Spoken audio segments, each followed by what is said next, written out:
अस्सलाम वालेकुम दोस्तों। बेसिक कोर्स के अंदर आपको खुशामदीद कहता हूँ।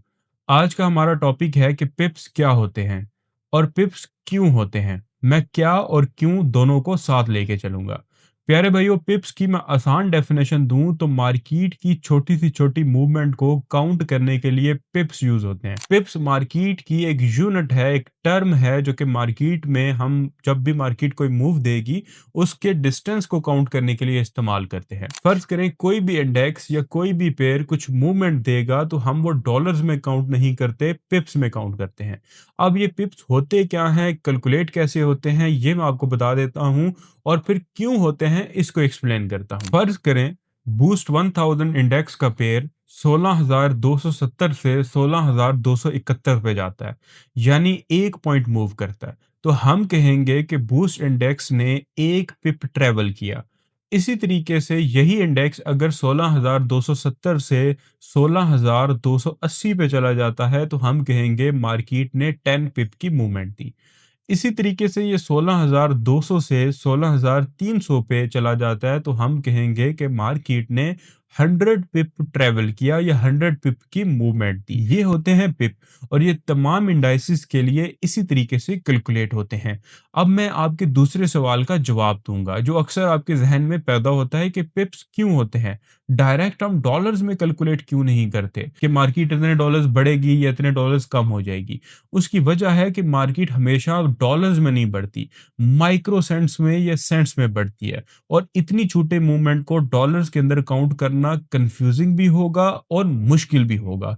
इसलिए हम पिप का इस्तेमाल करते हैं और मार्केट के अंदर स्टैंडर्ड एक यूनिट कायम कर दी गई है ताकि सबका हिसाब किताब सेम हो।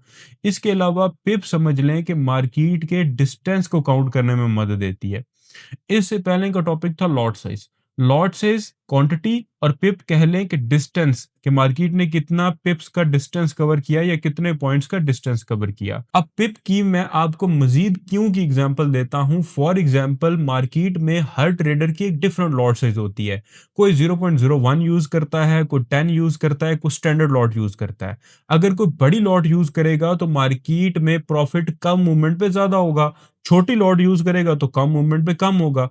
अब अगर एक ट्रेडर आपके सामने आके कह देता है कि मैंने $5 कमाए, तो इसके अंदर एक कंफ्यूजन क्रिएट हुई है कि मार्केट ने कितना मूव किया। हो सकता है उसने स्टैंडर्ड लॉट लगाई हो और विद इन अ मिनट्स $5 बन गए हो सकता है उसने 0.01 लगाई हो और 50 पिप की मूवमेंट हुई हो सकता है उसने 10 लगाई हो। तो एक कंफ्यूजन क्रिएट हो जाती है। यही वो ट्रेडर आके कह दे कि मैंने 50 पिप कमाए, तो हमें ये जानने की जरूरत नहीं है कि उसका लॉट साइज क्या है।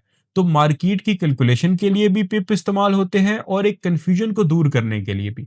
फर्ज करें आपके ही दो अकाउंट है, एक के ऊपर आप 0.01 की लॉट लगाते हो, एक पे 10 की लॉट लगाते हो। अब 10 वाला प्रॉफिट ज्यादा होगा कम मूवमेंट पे और 0.01 वाला प्रॉफिट कम होगा, लेकिन आपके लिए कैलकुलेट करना मुश्किल होगा। यही आप कह दो मार्केट ने 5 पिप मूवमेंट दी तो सबको बात समझ आ गई। अब लॉट से हमारा क्या लेना देना, वो तो आपका पर्सनल मामला है। तो पिप इसलिए भी इस्तेमाल होते हैं। तो प्यारे भाइयों, उम्मीद करता हूं कि आपको पिप वाला टॉपिक समझ आ गया होगा। अब मैं आपसे ये एक्सपेक्ट करूंगा कि आप असाइनमेंट लाजमी बनाएंगे।